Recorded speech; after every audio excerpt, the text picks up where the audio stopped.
It's really a pleasure to be here. My name is Agnieszka Rava. I work for the Millennium Challenge Corporation. It's a United States government agency, but I'm really pleased to be here. Not only because stakeholder engagement is really core to how we do our operations and investments in different countries, but more importantly because it's also an area and a topic for which I really have a lot of passion and have worked in a number of organizations.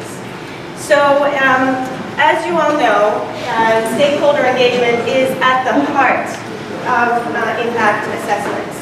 And so in this session today, what we will do is explore different perspectives on stakeholder engagement and how certain projects, whether they are energy sector projects or non-energy sector projects, can contribute to mainstreaming engagement.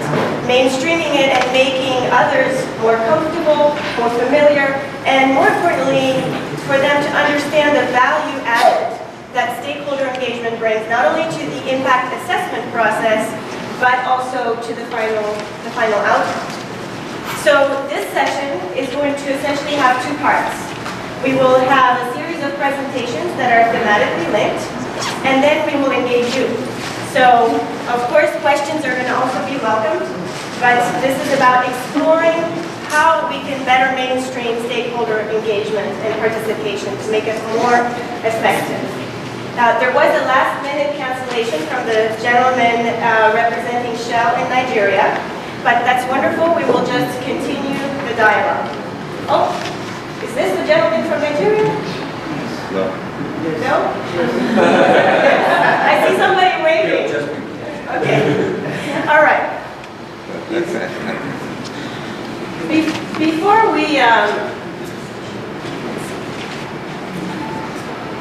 we start, I wanted to just show you a few pictures to serve as a reminder of what it is that we do as IAIA practitioners and as consultation experts, and why it matters.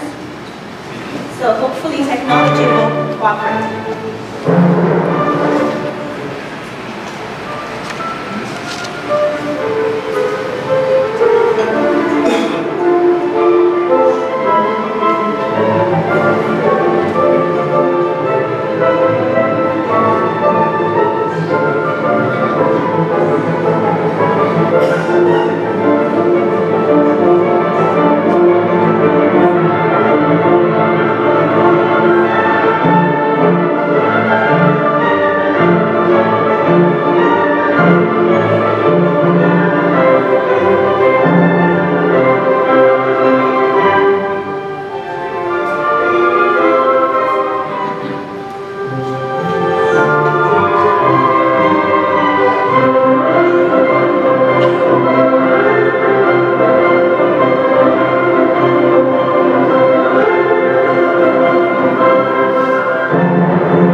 But as you go through this session, please remember some of these images and remember that what we're talking about in development involves people.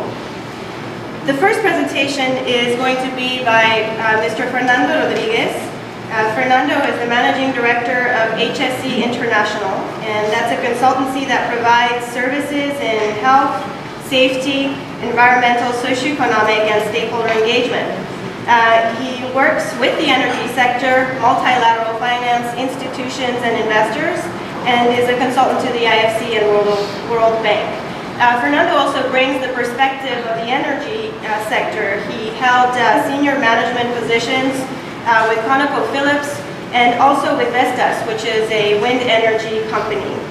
And Fernando will highlight gaps in consultation requirements and also share some of the benefits of adequate stakeholder engagement and how maybe those gaps can be closed. So please join me in welcoming him and starting this interesting topic.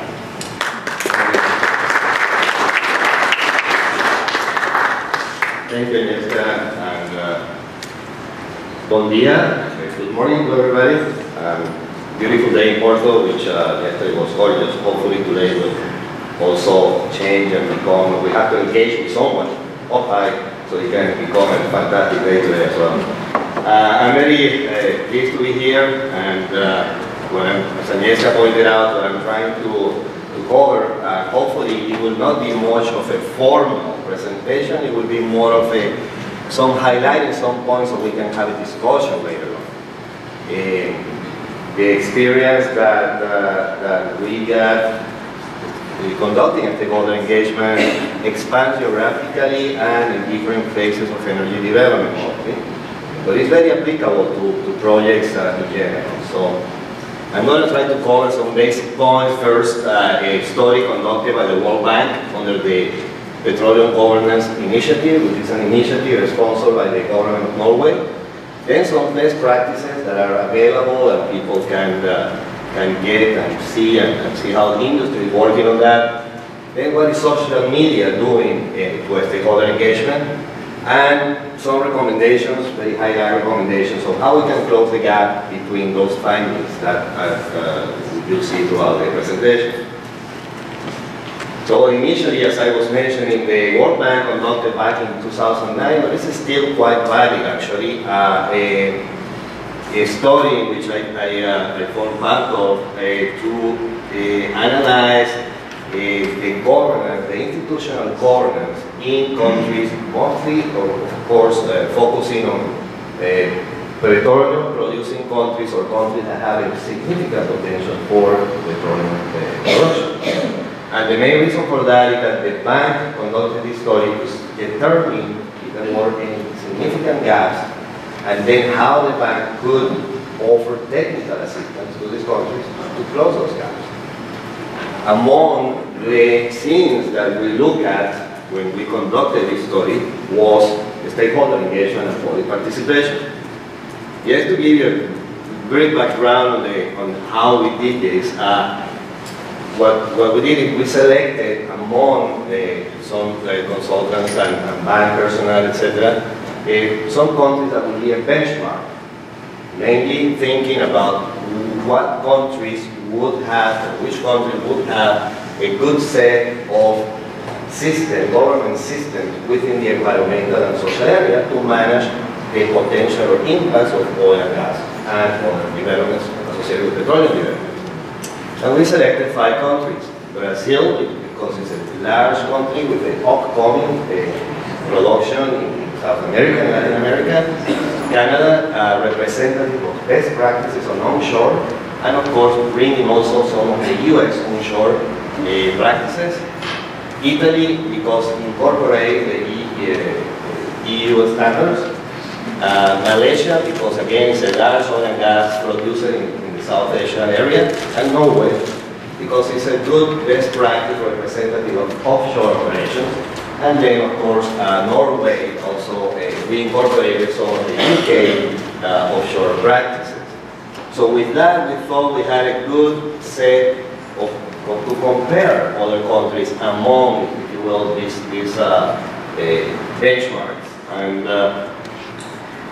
with that we then move into selecting which country we will conduct this study.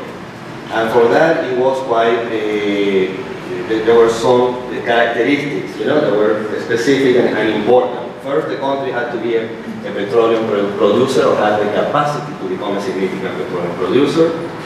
The country had to be able to be eligible to receive World Bank support and World Bank assistance, because again, the idea was to identify the gaps and then provide some technical capacity to the countries. We would have to have in-country contacts to be able to make this possible among World Bank personnel and also NORAD, which is the Norwegian development agency. And of course, there has to be feasibility of finalizing a study. There will have to be some security arrangements, etc., in some of the countries, and the technology to be able to go there and make it happen. So with that, we selected several countries in Latin America and the Caribbean, in the Middle East and North Africa, in the Sub-Saharan Africa, and of course in Eurasia and Asia Pacific. Once we collected all of that information, we did a survey in two ways. We did it electronically, that is, we visited each of these countries and we met with government officials, with private organizations, that is companies operating and working in those countries, and then with non-government organizations. So we wanted to have not just a one biased opinion from one sector, we wanted to have an integrated opinion from at least three different sectors: the government sector, the private sector, and the non-government agency sector. Then with that information, which was collected through electronic surveys, and also in some cases, because in a face-to-face interview, they prefer, some countries prefer to provide that information on paper rather than electronically. And we took that, we put all of that into a database, we analyzed, and then, of course, we run some conclusions on that engagement. And these are some of the highlights, if you will, of that conclusion, of the findings, that we identified throughout the engagement. These findings, a couple of them are general in nature, but most of them are pointing towards public participation and stakeholder engagement. There were many other findings that are not reflected in this summary. In general, most countries have an impact assessment process in place. They do have some sort of an institution, they do have a framework, and they have requirements for impact assessment. Much of the emphasis when we conducted this was on authorizing and approving projects. I mean, that is, you have the impact assessment process, hopefully, it's not only just to authorize a project, it's to make that project and the outcome better. But a lot of the emphasis was placed on approval process. Particularly lacking is a systematic involvement of the public, and this across, and local stakeholders across most of the countries. I mean, there is not a systematic requirement for that within the IAIA regulatory framework. Also, governments, some yes require consultation, but many of the government require consultation through advertising in the newspaper that there are going to be consultations, or companies advertise that in the newspaper, but not necessarily disclose all of the information that is associated to the projects, etc. So there is, even though yes, there is some disclosure, the disclosure in itself is little to the public and affected stakeholders. Many times they choose to inform stakeholders rather than involve them in the decision making. Again, yes, it's a checkbook, a check mark, they do it, but not necessarily there is a retrofit into what could be done about that. I mean, can we make the project better, the outcome better, by incorporating some of those decisions, some of that conversation, interaction, recommendation. Most like a policy on how to disclose or disseminate information to the public and affected stakeholders. That is, many few, very few, have any specifics to how to disclose and disseminate that information back to the affected communities. And of course, most governments like a clear public commitment to responding to stakeholders timely and effectively. You have to understand also many of these findings also have to do with the way to conduct public consultation. If you are consulting to a specific targeted audience, indigenous population, or people that in the country that have some gender issues, etc., etc., you have to be sensitive to that, and you have to do it in a culturally and appropriate way, also using the right language and methodology for that. Well, that's not necessarily clear in most of the places that we collected the information from. So, an example, and I like to illustrate with an example. I was involved in a project in Papua New Guinea. In that project, the local government wanted to construct an elevated walkway, wooden walkway, because there were areas that were flooded, typically, during the heavy rainy season. rather than, for example, engaging with the stakeholders and seeing what is necessary, where do they work. They build, they engage with the company, they promote the building of this walkway without any engagement whatsoever. Well, it was built, nobody's using the walkway because they don't walk that way. They don't go that route. So there was, yes, there is a white elephant, if you know, of some sort, in the middle of nowhere, and nobody's using it. That's a typical, if you will, consequence of a non-stakeholder engagement process. So, anyway, passing to the next step, there are many good, solid best practices out there. I mean, this is very known by most people. The IFC has a very good stakeholder engagement manual, and it guides people step by step how you should conduct your stakeholder engagement from the beginning to the end, and what are the issues that should be considered, who you should be engaging with. I mean, it's a tremendous tool to help you go along the journey of the stakeholder engagement. Industry is also working hard on developing guidelines. For example, if you have IAIA, IAIA is for those of you that are not familiar with IAIA, it's the International Petroleum Organization focused on environmental and social aspects. IAIA has developed different guidelines and position papers on how to engage with different communities, among them indigenous communities. You have the same at the regional level. I mean, this is the equivalent organization that focuses in Latin America. They have developed a stakeholder engagement manual to help companies and organizations conduct stakeholder engagement. And all of this, of course, is based on lessons learned, best practices, etc., etc. And if we move further, also you have from the mining industry. You also have their stakeholder engagement concepts, how the steps that they see are appropriate to do it. All of this is public available information in most cases. You have BSR, you have an organization called Business for Social Responsibility. They have a conference every year dedicated to the stakeholder engagement process, pretty much. And you have different, also again on their website, the 5 biggest steps of how to conduct it, how to conduct stakeholder engagement. And of course, you have IAIA, where we are.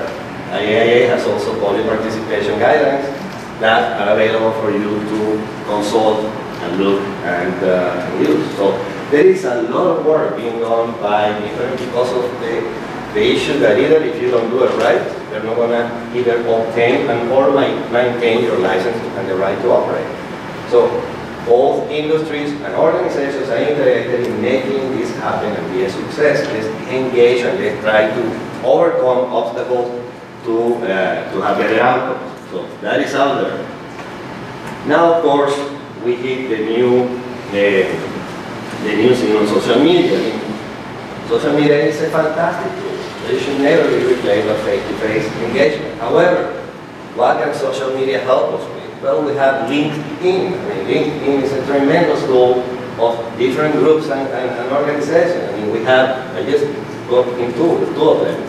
Stakeholder engagement community, stakeholder engagement, and you have different communities, even by region, even by languages, even by, I mean, it's a fantastic thing to link with other practitioners and people that are doing this and trying, again, to use this as a tool. Of course, you have YouTube. YouTube, you have training on YouTube for free in some cases. Some more advanced, some less advanced. You have tools. You have an engagement action plan, very detailed tools. I mean, all of that is free, available to be used from people that have done. Some of them have good, fantastic ideas, some are not so that fantastic for you to explore and try to use. On top of that, of course, you have Facebook. I mean, who's not in Facebook? Well, look at this. You know, they say the Gulf of Mexico to your right is associated with an event that happened in the Gulf of Mexico, a major spill, a major thing that happened back in 2010. Okay? Well, there are 115,000 people through Facebook discussing, let's say, the Gulf of Mexico. 115,000 people. You can connect into that and you can learn a lot of what's going on, and more than that, you can be a positive engagement process for you. Mining, another from Facebook, 10,063 people. I mean, that was a couple of days ago. Involved in that discussion. And right now, at that moment, there were 194 people talking about it. So you can see how these tools and social media is helping us with the stakeholder engagement process.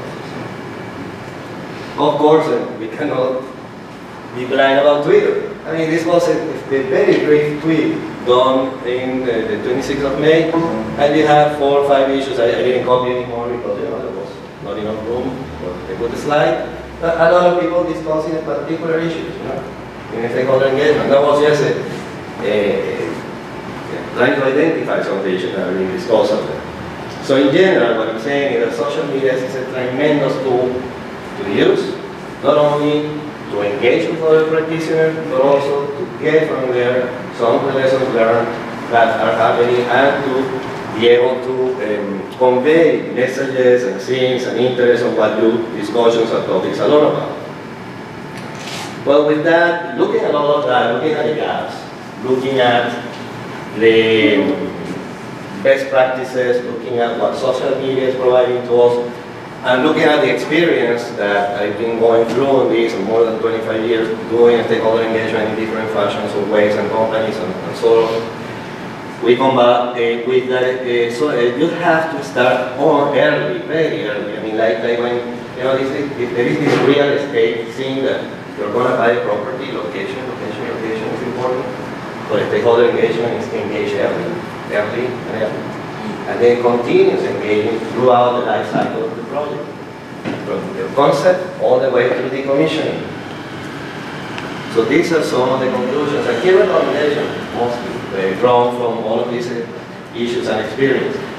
Of course, we have to start early, as I said before. We need to improve the consultation and outreach process, including face-to-face, so we can have and see the parties together, government, companies, and non-governmental communities. We need to conduct it at a multi-level. I mean, multi-level is a key for this. Yes, communities are extremely important, those most affected and close to your operation, but also at the national level and the international level. Many people bring good ideas to the table. So don't discard people initially. Just be open-minded and try to bring ideas into the table. However, focus the engagement on key stakeholders and the relevant issues. I know organizations and you as a practitioner may have time limitations, so you cannot engage with everybody, but focus your engagement to those. When you did your mapping of stakeholders, and you did your mapping of issues, you did your risk analysis, your social environmental risk analysis, target those in a red circle. Try to bring those issues into a manageable process through a stakeholder engagement. And it's very important what I call develop a fit for a stakeholder engagement mechanism. That is, and I mentioned that topic before, if it's an indigenous community, how do you need to engage with those indigenous communities? If it is a local rural area, what are the cultural issues? What is the language that you should be using? Should you using multimedia or just under a tree sitting with 2 benches and talking to the right people that way? And so you have to do it to the right level, in the right way, in order to be effective. Something that I really advocate is bringing to the table many new ideas as possible. I mean, some of the initial reactions is some sort of people afraid to engage with everybody. No, engage with those right stakeholders for the right issue. Do it and bring ideas. Don't discard ideas at the beginning, because some of those ideas is exactly what is going to make a big difference between a fantastic outcome or that's okay, so what. And then last but not least, see this process as a risk management process. Leverage opportunities and improve outcome and sustainability. Again, don't look at this as a check mark in your entire EI process. Look at it as the opportunity to make that project or development or consultation the best you can, taking into account the input of that people are offering. Well, that's all I have, and hopefully this will ignite some discussion and conversations, and I'm very obrigado de estar aquí.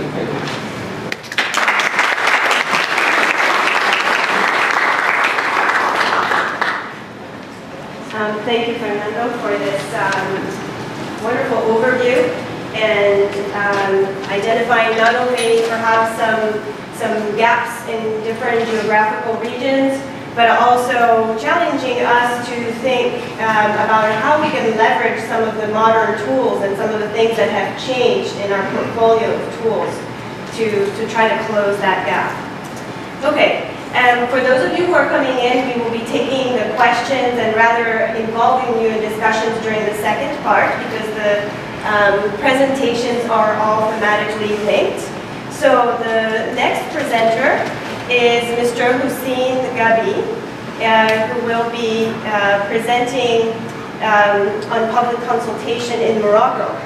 Mr. Hussein Gabi is the Environmental and Social Impact Assessment Director within the Agence du Partenariat pour le Progrès, which is a MCC-financed implementing entity. And before joining ABP, Gabi worked also for the United Nations Industrial Development Organization, UNIDO, as well as GIZ and the Morocco Water Department. Mr. Gabi is an environmental engineer by training, also has an MBA from Pont et Chaussée in Paris. So his presentation and some of the things he'll bring to this discussion this morning is on public participation again in Morocco. Participation in Morocco is still a somewhat novel concept, but during the last 3 years, ABP, and with Mr. Gabi's leadership, has faced many challenges implementing consultation consistent with MCC guidelines. But they have succeeded in setting new precedents and beginning to pave the way to ensure perhaps a more comprehensive stakeholder engagement process in his country. So please join me in welcoming Mr. Hussein Gabi. Thank you, Angelica.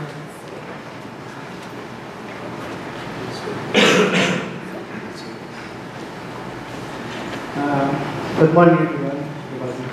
I will focus in my presentation on Moroccan specific case and public consultations. But let me first give you some information about our program funded by MCC.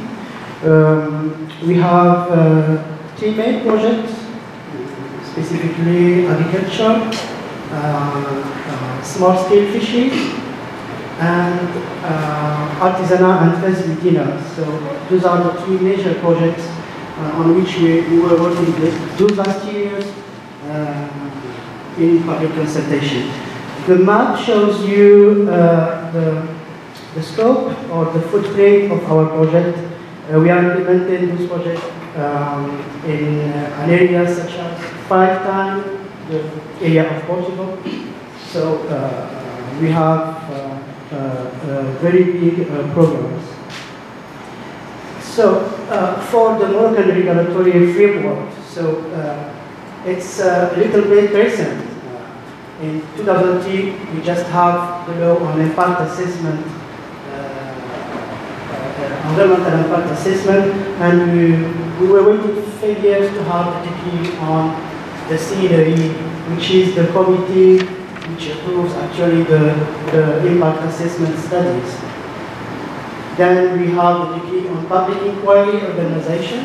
Public inquiry is like a public administrative public consultation without meeting, just an administrative inquiry. And in 2010, we have the decree on public inquiry fees because we have to pay some money to do the public inquiries. This shows you the Morocco national practices before our program. And in few words, as Hernande said they have nothing published. So just we had meeting with just a selective administrative mailing. So people are not usually aware of the meetings, and NGOs are not invited, and meetings are generally held within the administrative offices. So even the public is aware, or some is aware of the event, they are still not able to go into the administrative offices and attend the meeting. And the content was just superficial. They were oriented just towards informing the audience about the project and not discussing with them, just informing them.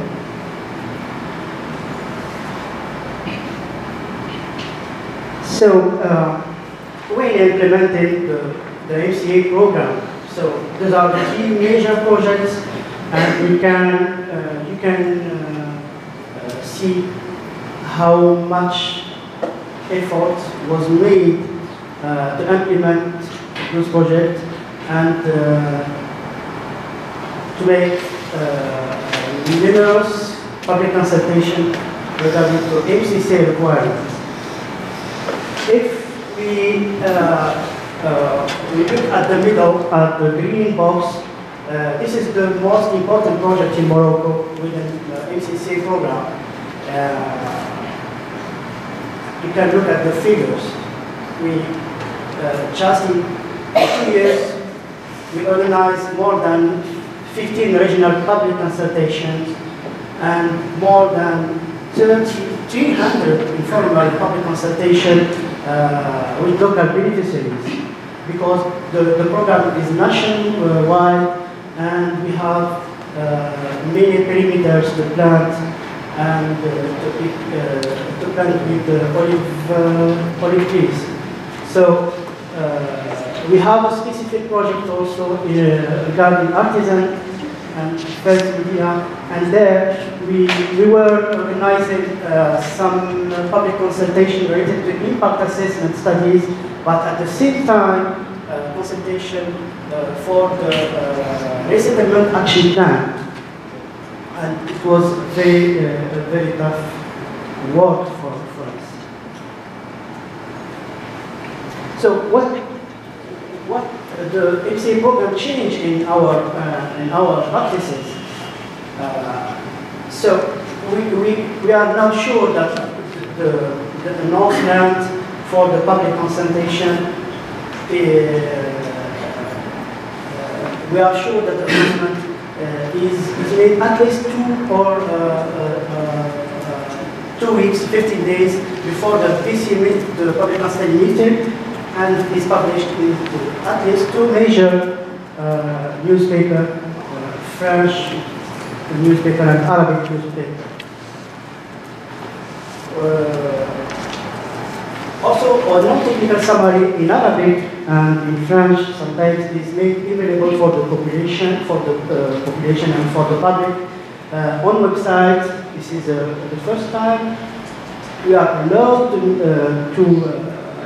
publish this in website before the PC meeting, and they are distributed at the day of the meeting also.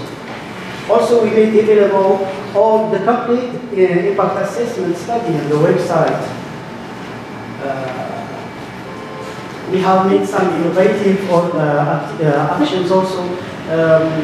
Actually, we opened forums in our website to capture questions which can come from people who can't attend the meeting.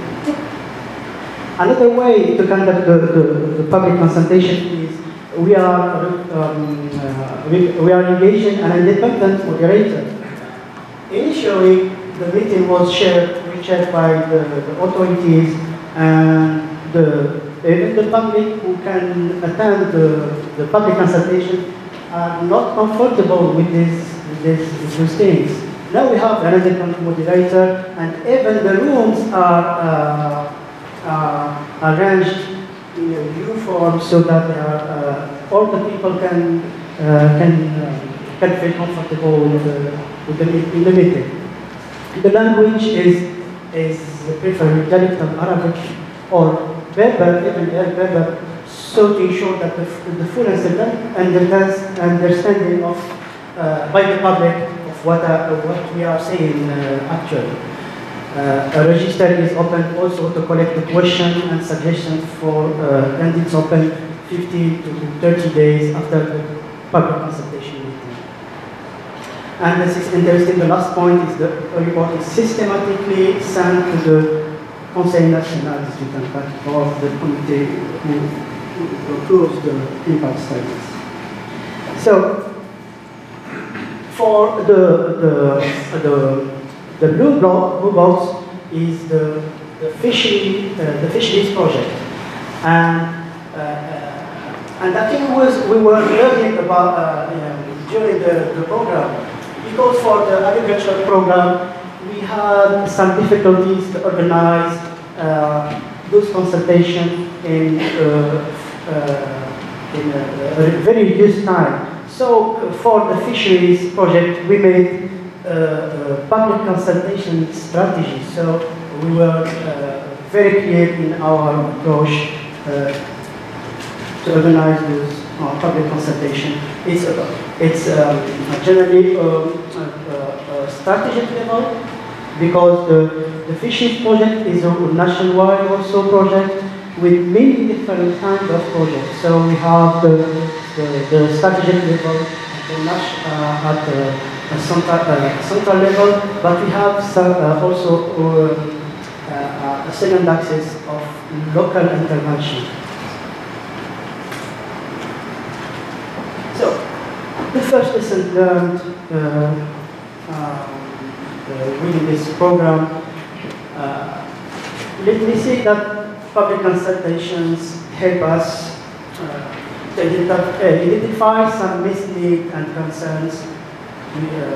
They help us to manage expectation, and that is important to build a dialogue and trust throughout the project life cycle.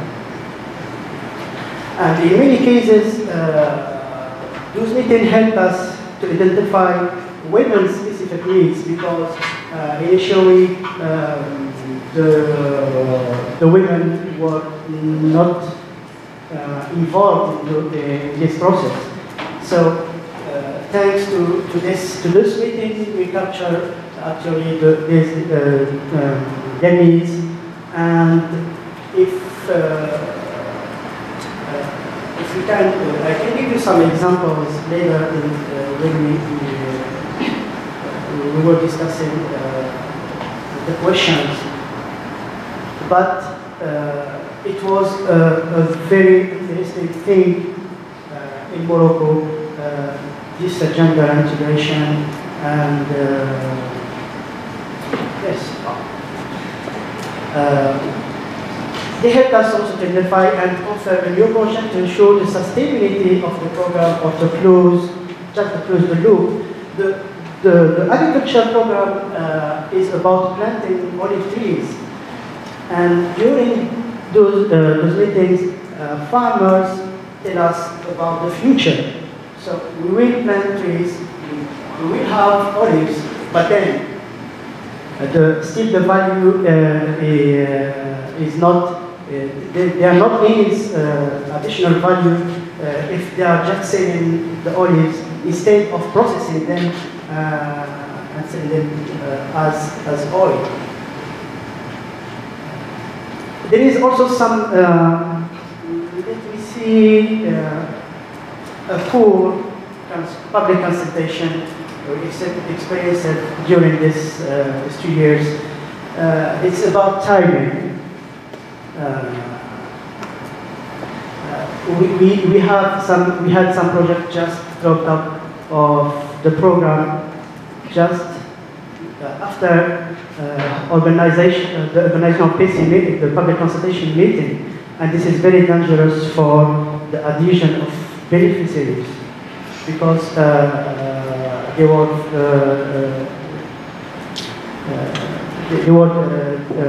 we have some deception among the beneficiaries, because we were telling them that the project will be implemented, and then for some reason, budgetary reason, for example, the were dropped out from the program.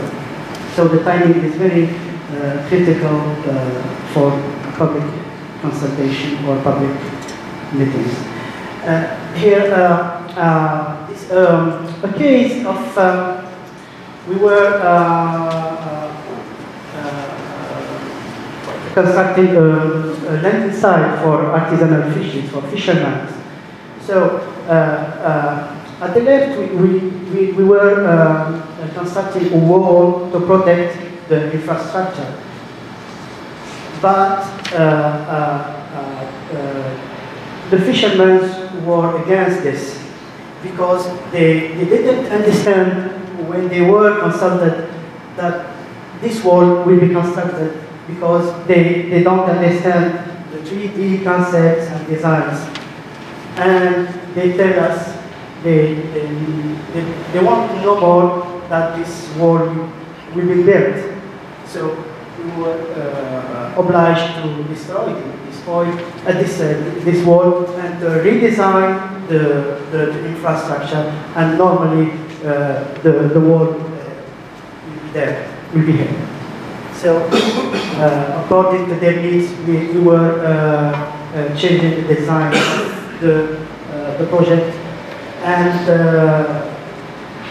the timing was also critical because we should talk to the population by their language and to what extent they are understanding our designs, our plans, and we should capture this early in. So this is some conclusions about where we were and where we want to go. So in the past, there was a fear about public consultation organization in Morocco. No one dared to take the initiative, and there were just few attempts to organize public consultations. But during the MCA program, things were changing rapidly because we have our specific funding, and we experienced some resistance from the government and the authorities about organizing those meetings. But later, they were observing and learning what we were doing in the field, and they were getting familiar with those requirements. And after they began to test, they began to test them. And the example is that Morocco was implementing a national solid waste management plan, and for the first time they decide to go and to consult the public about this strategy, and it was a success also. So now and presently, I can tell you that the gap is being reduced with international best practices, thanks to the MCC program, and the government is now will adopt the systematic, the PC, the public consultation instead of public inquiries, because the public inquiries is just an administrative process. We don't meet with population and we don't listen to them, so we are necessarily missing their needs. And for the future of we want to take this approach institutionalized, and we want to amend, we are working to amend the regulatory framework to have systematically public consultation related to impact assessment process. But further, we need also to extend the public consultation to other processes, not only for impact assessment process, but also for master planning and public policies. So we used some photos about how we were conducting public consultation and public participation. So no more administrative way to talk to the population. So we are going to them and meeting them in the field and talking to them and collecting their concerns and needs. About women, yes, we were identifying some project areas for women. Actually, we have a specific budget for women projects. Thank you.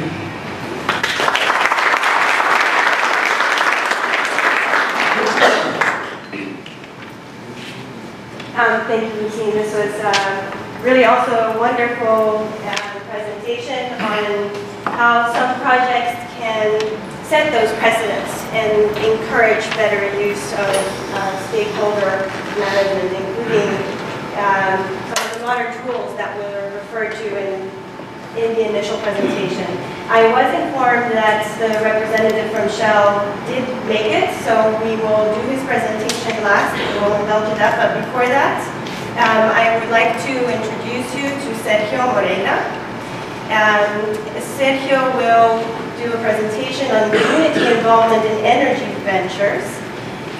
Mr. Moreira is a social psychologist, PhD candidate at the Lisbon University Institute here in Portugal, and also a consultant at ESPA. Is that correct? During the last few years, Sergio has been coordinating and executing a number of different assessments of community perceptions relative to complex environmental changes, and also contributing to promoting some of the changes in how the communication and public participation is done.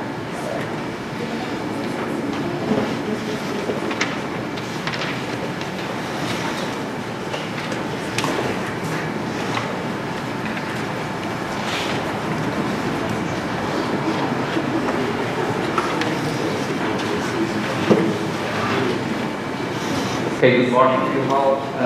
Thank you very much for attending this session. It's a pleasure to be here. It's a pleasure to be here as a social psychologist on a place which is such an interdisciplinary approach. So I'm really looking forward to discuss these ideas with you. So the project that I will be presenting today, it's a kind of a case study that I've developed with this team.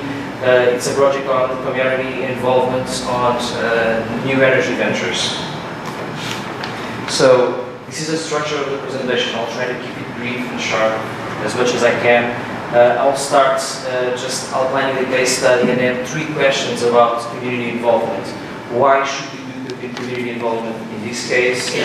How did we do actually community involvement in this case? And what were the consequences of this community involvement? So, about 5 years ago, the Portuguese government has done the Hydroelectric Dam project, which was basically, it opened 10 concessions of rivers to construct new dams. Among these concessions that the government opened, there were a company which is the main power supplier in Portugal, the name is EDP. She won 4 of the concessions, and at this point, one of the issues that they had was, okay, we have like all of these huge projects, these big projects, how should we do this in terms of the relation with the community? This is like a big environmental change for communities, so how should we engage communities along this process? And why were they worried about this? Why was community involvement in this situation really important? Well, for the first, because in terms economically speaking, it is a really big issue internationally. We have Dow Jones Sustainability Indexes, which is like a big thing about the sustainability of organization and of their activity. Besides that, science has provided and keeps providing all the time evidence that public participation has results, and it is important for the decision process. And the second thing is that, just a second, let me take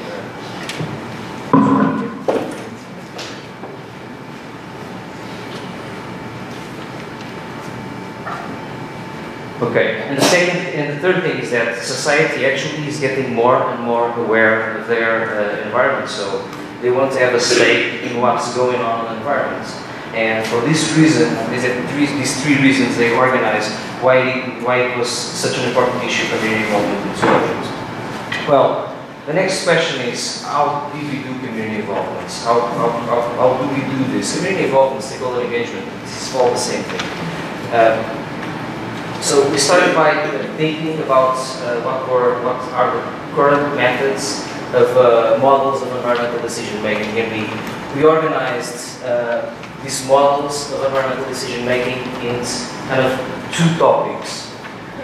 So one of them is what we call the exclusive model, and basically the exclusive model has a restricted approach in what concerns to the actors that are involved, has a technical perspective over the decision making, has a reactive idea of stakeholder engagement. The idea of stakeholder engagement basically is you only do stakeholder engagement when you have problems.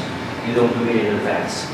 And it has a very simplified view of communities. Basically, communities, they all think the same way. All that they want is like money, and if they complain, it's because they have no knowledge, like a homogeneous view of communities. And another thing is that, about this exclusive model, is that sees the perception about community involvement is that this is a threat, not an opportunity. Involving people is giving power to people, and this is like a problem for a project. It might become a problem for a project. Why if I want to do things differently? Now I have to take in account the opinion of the communities. Well, I believe that the result is that according to this model, we get to unsustainable decisions, basically because we cannot account for the social factors which have a huge weight on this process. What we call the inclusive model, basically, is kind of the opposite of it. So it has a broad view of who should be involved, it has a social perspective, it has a proactive approach, it has a complex view of local communities, and looks at perception of involvement is that involvement is actually an opportunity, not a threat for the project. We get to the sustainable decisions, okay? So, the aim of our intervention, according to this model, this important point here is that there are two big challenges to get to this inclusive model of decision making. And the two challenges have to do with, the first one is with the communities itself. So there are like walls for separating people from the actual engagement, the actual participation. There are what we call like behavioral difficulties that do not allow people to get engaged. But there are also challenges from the part of the proponents, from the part of the decision makers, which is they actually don't know how it is done, how stakeholder engagement is done. So basically we developed an intervention with ADP, and our intervention had two main objectives. The first one was to support the decision makers to adopt an inclusive view. I will not talk about that. And the second objective was to give communities a structured opportunity to participate. So basically do a stakeholder involvement project, consultation, and actually an actual engagement. And that's what I want to talk to you about. So, the first point, which I named stakeholder identification, was the beginning of this project. And what we've done was we looked at the literature to see how stakeholder identification usually was done, what were the criteria. The second thing that we have done was like a bunch of meetings with decision makers to understand what were their perceptions about who were the stakeholders, the actual stakeholders. Another thing that we have done is some content analysis on documentation. Just go to websites, look at blogs, do some like documentation from the organization, from ADP also. And finally, this one I like to focus a little bit on it. We also have a stakeholders interview. So we selected a bunch of stakeholders and we start doing like interviews to them.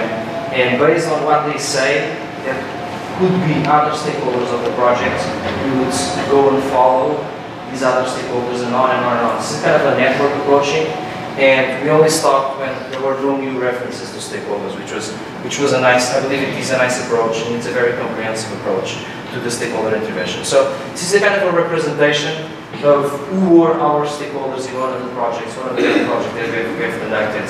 So we have the river in the gray line, and we have like people that are in front of the wall and people that are before the wall of the dam. Okay. It's just a schematic representation for you to have an idea of how this information can happen. Stakeholder consultation and engagement. So here we have done also stakeholders interviews, following on the interviews that we've done for the identification. We also have done these three things, which was community surveys, identification of conservation values, and behavioral observation. So this is like technical names, and I'll try to disentangle this a little bit. This is scholars to try to follow up the title. So here we have community surveys. Basically, the community survey has the objective of collecting like a huge amount of data, like lots of data about the community and for lots of people in a very, very quick and comprehensive way. And it's good to use several times in the project, but in the beginning of a project, actually, it's very, very good. And if it's well done, you can do follow-ups with this kind of methodology, then it's really, really rich to see how the information maps up along the time. So here I'll only show the variables that we choose. And I like to focus on something. Usually, when you talk about asking people what they think about the project, you usually do two things. Basically, you want to know who these people are, so you kind of access the demographic variables. But usually, you would ask like broad things, general things about the project. Do you like it? Are you in accordance with it? How do you feel about it? This kind of thing. So, I'm a social psychologist. The approach we follow on this is a psychosociological approach. So we use psychosocial variables that we know that they have been proved to be relevant as predictors of behaviors, of the actual behaviors of people. So these are some of the variables. So for instance, like perceived justice, there's like a bunch of scales about perceived justice. Basically what this asks is if the person somehow perceives that the way that the decision process has been made is fair, is somewhat fair. Perceived risk. There are a bunch of scales in the literature regarding perceived risk. And you just ask people if they somehow feel that the project has some sort of risk, like risks for their health, risks for their economy, and so on and so on. Well, the interesting thing about this is that this is a regression analysis. Sorry, it is in Portuguese. I didn't have time to translate it, but I don't know if you are like experts in statistics, but I can explain you this. This is a regression model, and basically there are two lines. The first line shows the regression analysis using only the demographic variables, what usually we call the socio-economical approach. Right?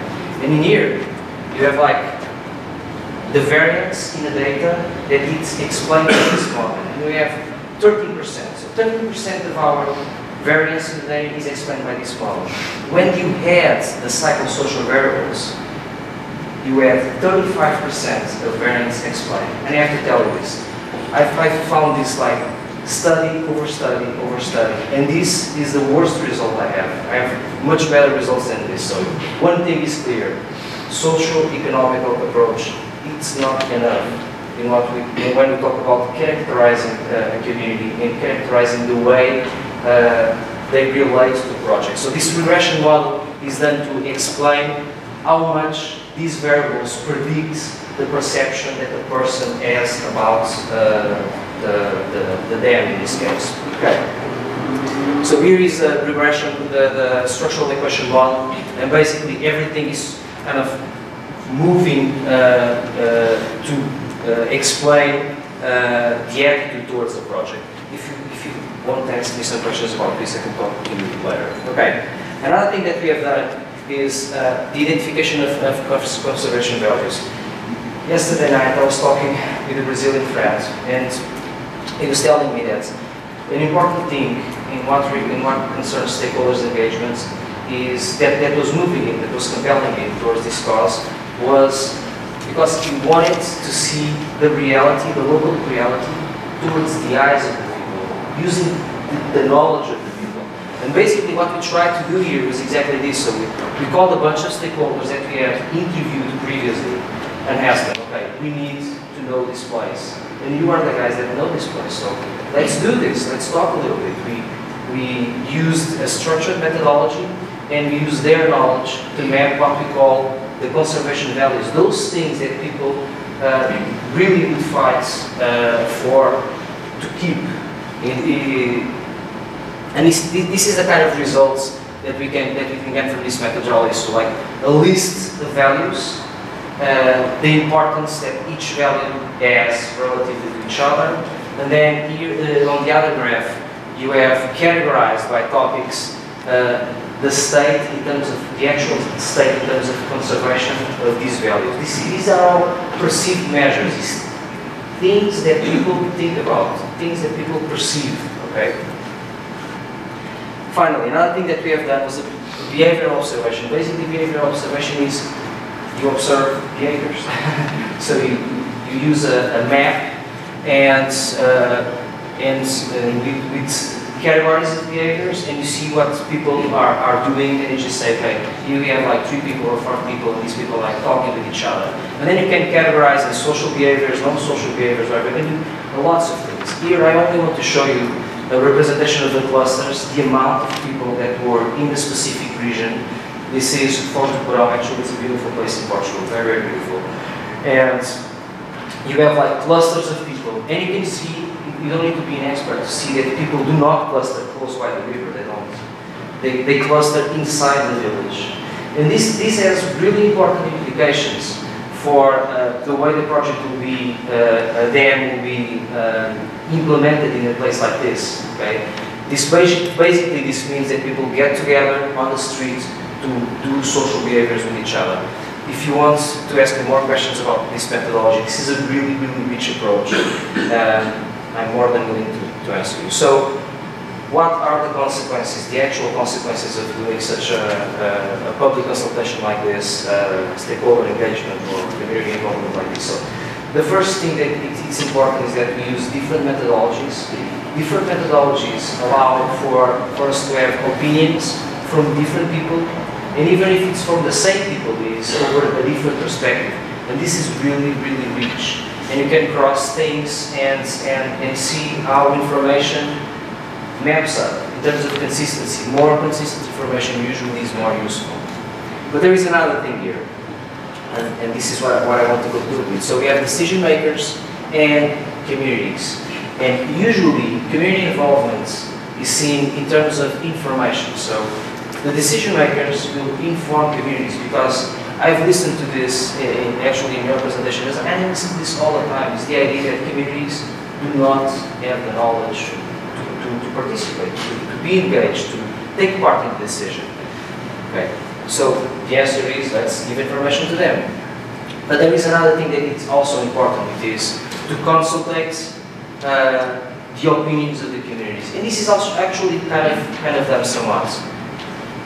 I believe that the true community involvement is based in partnership. Partnership basically means that you can give information, you can listen to communities, but this process will somehow be included in the decision process. In all of this work that we have done, it has been included in the decision process by including reports and by we gather together with the administration of the company to make sure that this information will be used actually and implemented in the field. Okay, this is the team that has developed this work, and in case you have any questions, you have.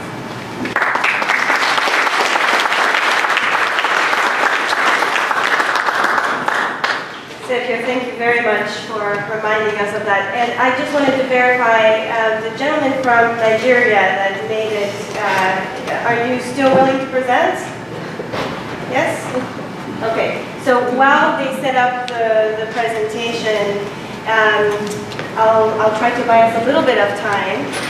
The presentation will be by Mr. Eno Obong Ekong, is that correct? No? Okay, well the gentleman will introduce himself as soon as the PowerPoint is there. But we're still very happy to receive him, right?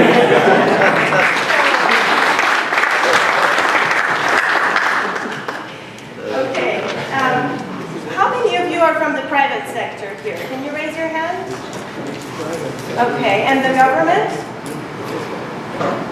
Not-for-profit. How many in the energy sector? What other? Agriculture. We've got quite a lot of diversity here. So thank you again for indulging us. Can I give you the microphone so you can properly introduce yourselves?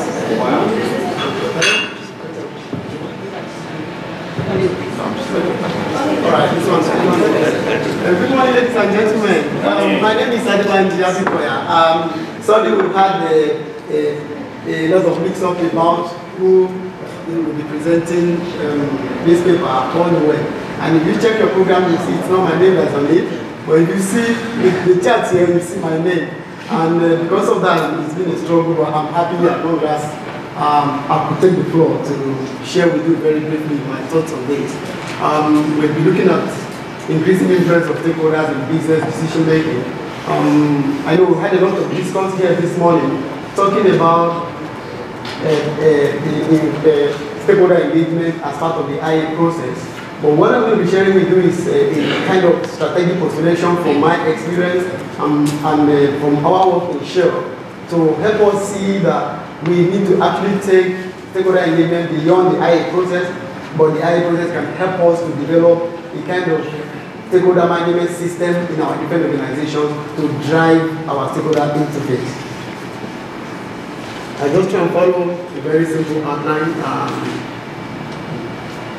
Look at the stakeholders in business and look at the consequences when these stakeholders are not well managed, and then we start to look at how we can use IA as a tool for mainstreaming stakeholder management.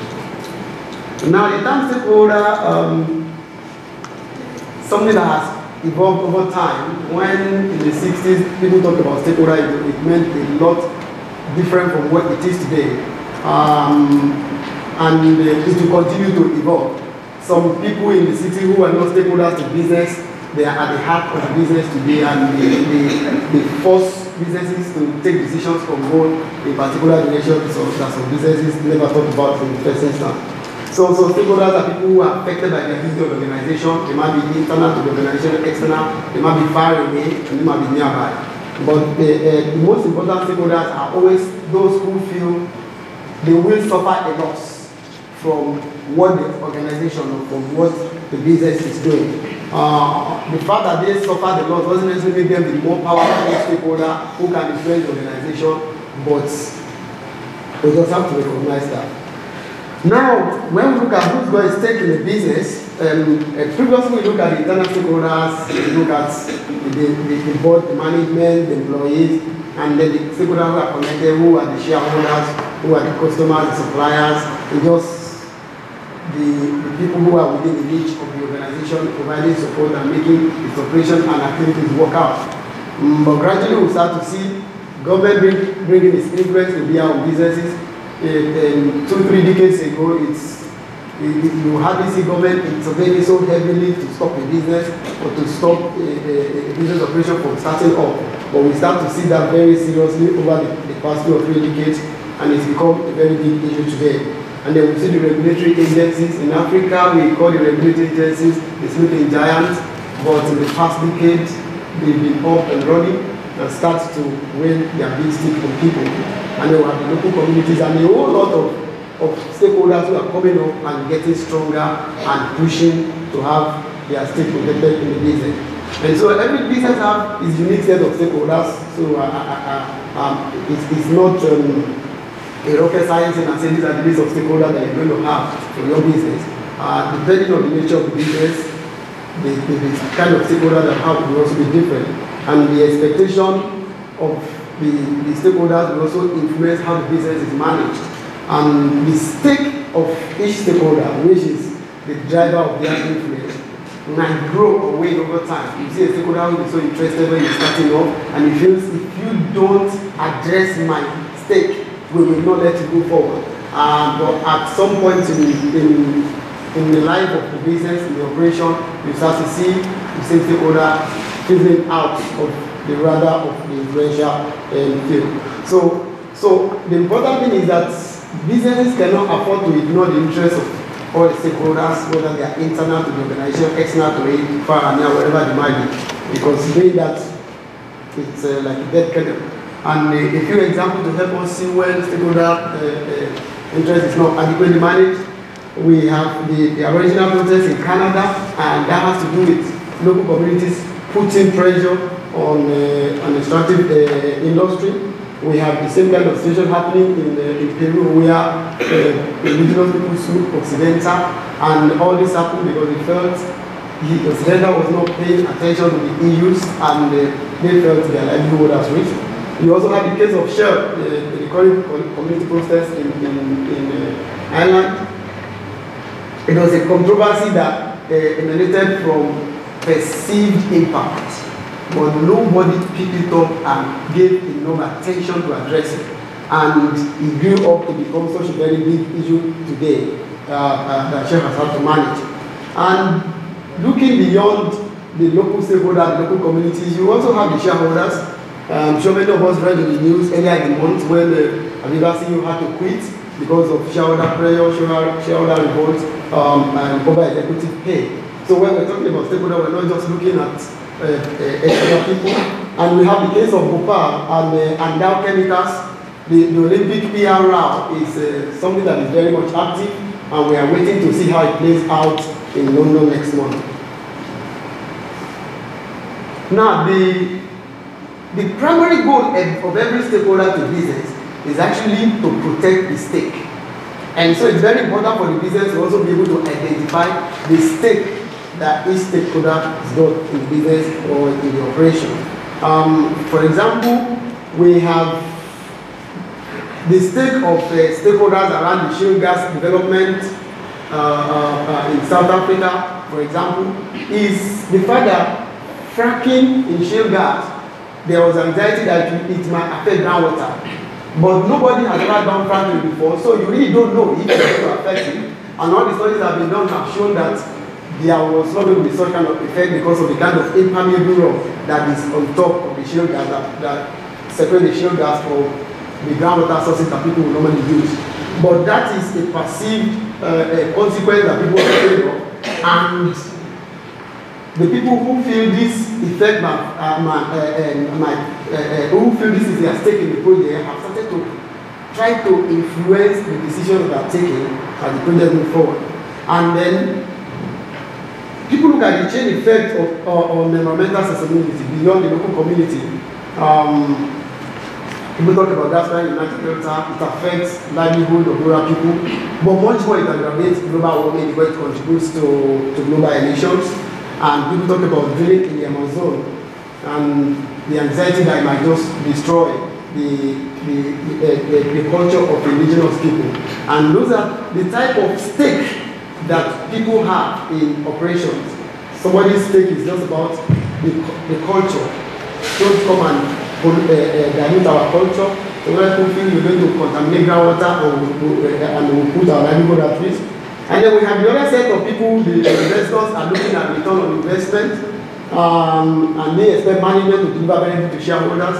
But the local community is also looking at how they will be integrated into your business value chain so that they could benefit from the operations of the business. And then we see other set of stakeholders who are just looking at ethical practices and the moral standards, and the question that they will always expect you to answer is, will you be morally right to do it the way you're trying to do it? And so we see a lot of activists and environmentalists belonging to this category.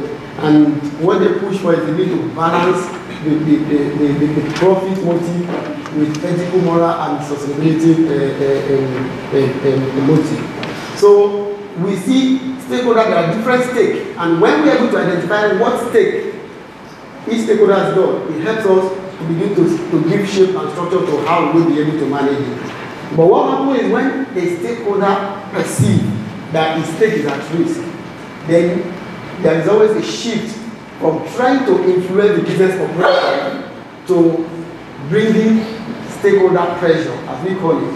And stakeholder pressure is never helpful to any organization.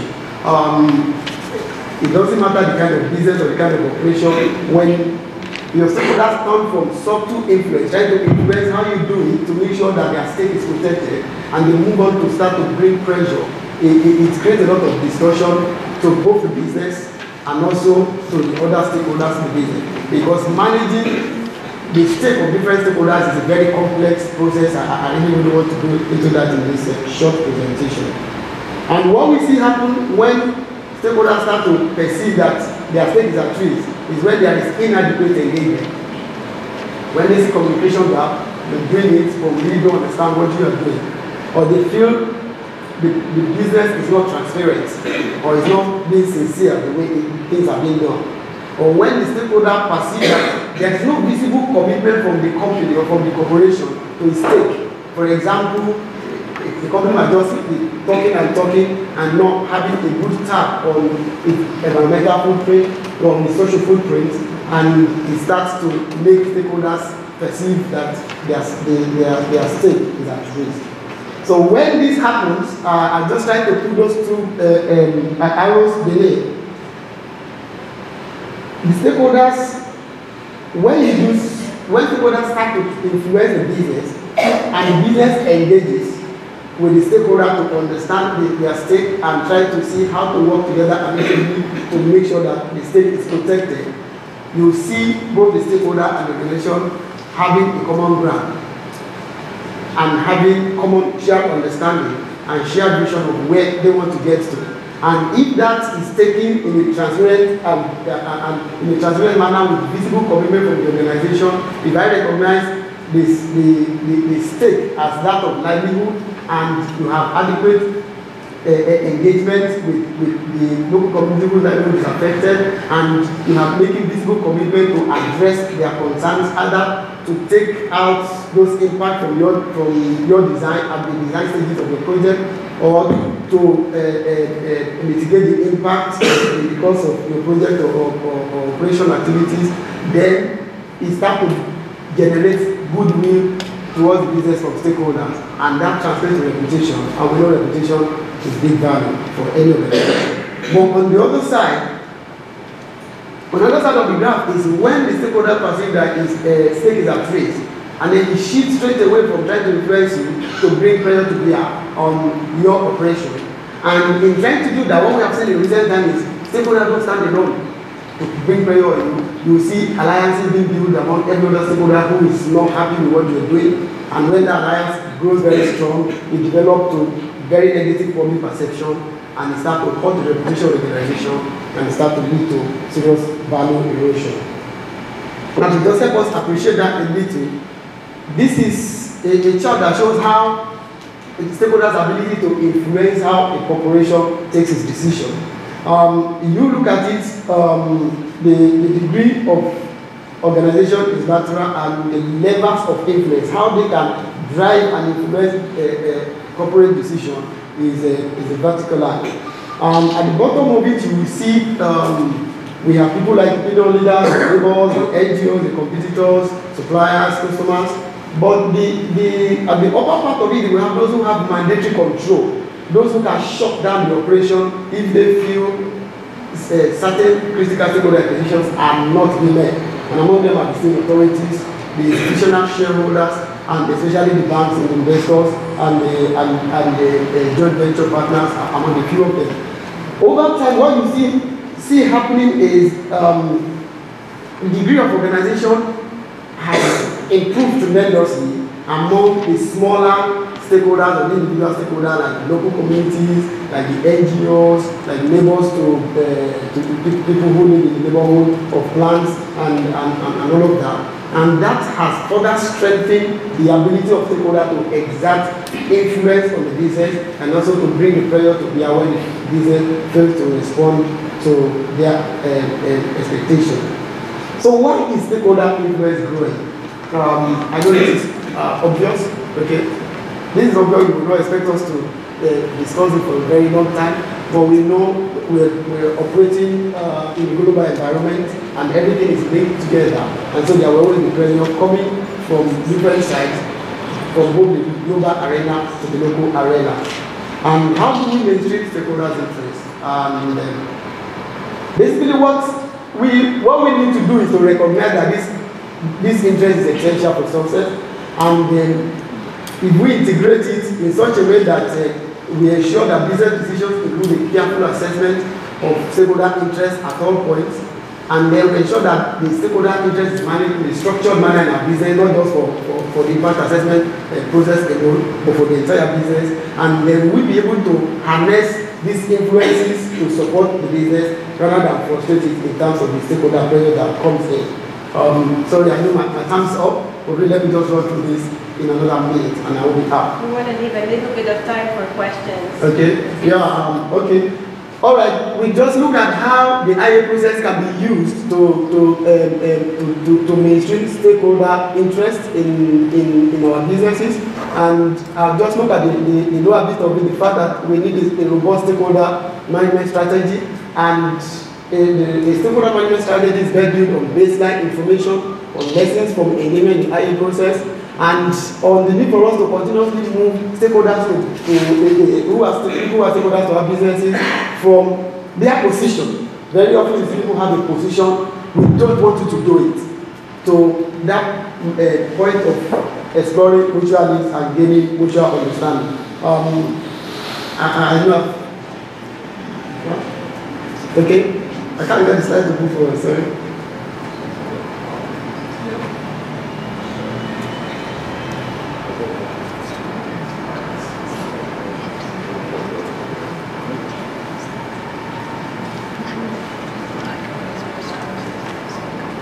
Sorry, I guess something is always Then we begin to take questions. That way you can answer some of that. All right, this is just what I was going to show us, and that's the last bit of it. It's for us to see how from the IA process we can integrate this to develop a stakeholder management system that will drive how decisions are taken in the organization, not just about impact assessment alone. My time is really up, so I don't know what I'm going to do, I guess I can stop here. Okay, but thank you very much, and thank you for giving us Shell's perspective. I would like to thank the audience for the patience. I recognize that we're over time, but I appreciate you accommodating, and I know that a lot of effort was made so that you could present this to us as well. What I'd like to do is therefore go ahead and allow maybe a few minutes. If you have to leave, because I think it is the break now, please feel free to do so if you'd like to stay for a few minutes and ask some questions. So I will pass these around, and then please state your name, the organization, and try to ask questions around what else we can do to mainstream and a part of this. My name is Tim Pearson-Smith. I'm from Hong Kong and a public engagement practitioner. Really, thank the four speakers. My question is really have they got any good experience? We find in Hong Kong that on the public engagement that the people who show up at public forums are generally those who are aggrieved, who have a problem and are therefore against the project.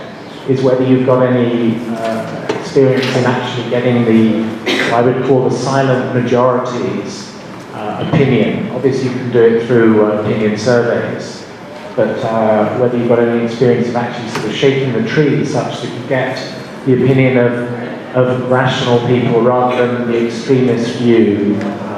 So just your opinions. So let me repeat the question, make sure I understand it. So it's how to get at the silent opinions rather than maybe some of the more vociferous views out there. Would one of you like to address that question? I can address that question actually. How to address the silent opinions?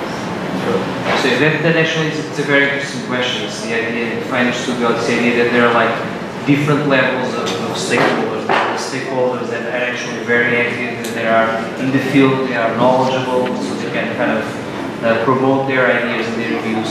And there are those silent stakeholders. I believe, at least from my perspective and from my practice, the way to get to the silent stakeholders, the one that usually are far away more far away from the project but feel the impacts the same way, is to use different methodologies. So if you do like the survey, you will get a grasp of it. But if you try to promote interviews with local leaders, maybe you get more to know about it. And if you do like some sort of observation, for instance, you can actually tap more into what those stakeholders actually do on their daily basis, for instance. This is my perspective. I can address a little bit that, and I see it as the same as trying to have a conversation with a shy person. I mean, you have very extroverted people, you know, that you don't have to actually ask anything, they will tell you everything. But then you approach some stakeholders which may be affected worse than anybody else by the project, and they won't say anything. Because, again, they may have, I mean, they're equivalent to a shy person. So, what I found out it works, and it takes time though, is to build relationships. It's like everything again. You have to get at a stakeholder, you have to understand what triggers his issues, and try to set up the environment so you can engage with that particular stakeholder. Ideally, and if you have the time, if you start earlier, you can develop that relationship so that the stakeholder feels comfortable and you determine how it will be open to engage and with whom. Because that's sometimes also segregation. So, I mean, that's what has worked in projects that I think is to spend the time identifying and building that relationship so they open up in a comfort area so they can express their opinions and etc. I can add just a few words. In Morocco, for instance, we have a big project about TGV, and most of the population was silent because it's a political decision. We know that we don't, it's not relevant in the context of crisis and etc. But let me say that NGOs have done very good work to sensitize the population and let them express their position and their opinion about this project. And then the government was obliged to go to them and consult them for these positions. Thank you. Who else would like to ask a question?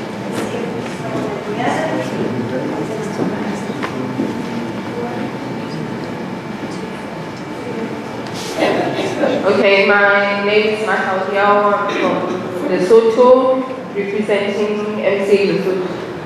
And my question is directed to the gentleman who did community involvement in the UN ventures. Specifically, I want to focus on the community studies that you mentioned and ask whether gender was included as one of the demographic variables, because I think doing that would have helped in, looking very critically at the social variables that you have mentioned, the expectations by communities, social trust, whether or not both women and men are supporting the project.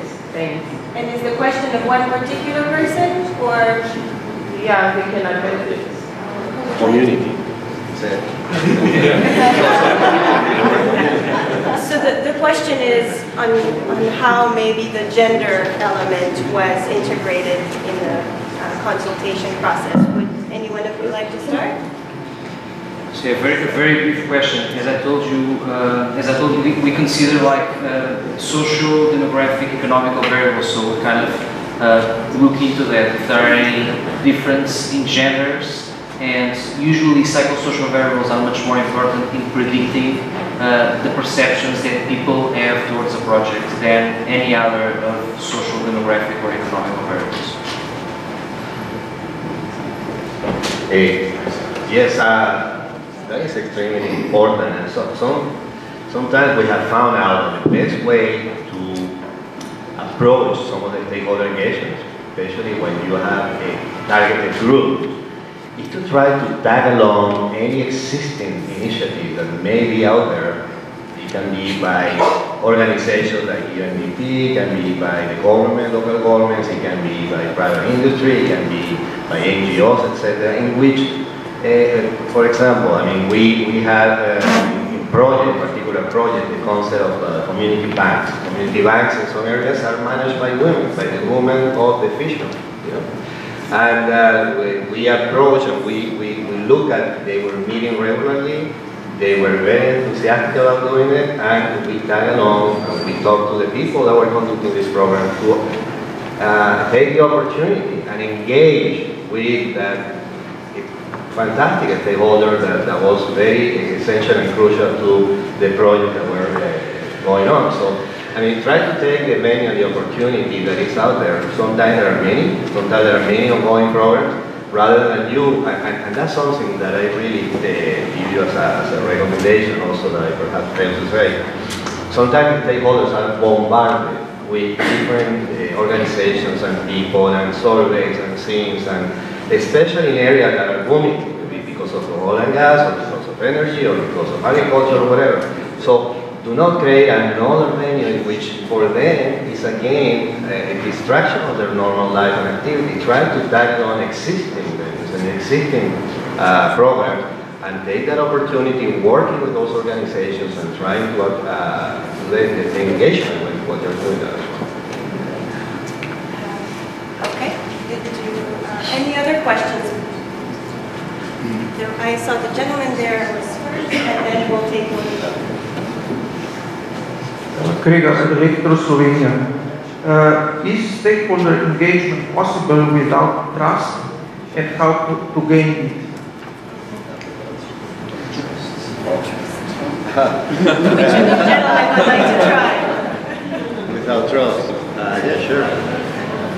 I mean, you can do it, it's like talking to someone without trust, but I mean, if it's going to be effective or not. So again, you know, you have to target your strategy so it makes sense, and seek a place and time and a way to engage them, and hopefully you also bring along people that they can trust. Another example, we have to engage with the big indigenous communities in South America. How do you do it? We train indigenous people facilitators for the process. We didn't do it directly. We accompanied the facilitator, but it took us a year to train the facilitators from the indigenous community so they could do the engagement the right way, in the right language, in the right environment, in the right know-how. They know how to engage. And again, it took us a long time, but it was a fantastic way to do it. And still, that program is ongoing. It's alive. And by now there should be at least 30 or 40 facilitators working on those communities. Mr. Gabi, do you think you can do that without trust? Of course you can do it. But in our case, to ensure that especially women are still engaged in the process, we were designing supportive actions like and this is during all the project period, like trainings, organizing women to be sure that they are adhering to project and they will benefit from the project. So those supportive actions is very critical to maintain the trust and the dialogue along the project. Can I add something very quickly? I believe that stakeholder engagement is a process, and this process brings trust. So I guess that it is possible to do stakeholder engagement without trust in the beginning of the process. But at the end of the process, or at least during the process, trust is being built. I guess that's the key issue for me at least. Thank you. I think we're going to have to take just this one last question, and then maybe those of you who still had some questions can approach the speakers directly, because I know that you probably want to go for the break. Thank you very much. My name is Kanzira Hidebran from Geology and Mining Department in Rwanda. So my question is very simple. Just would like to have from Mr. Moreira. He talked about proactivity. So I would now like to have an example of what can be done by the community in terms of proactivity. Thank you very much.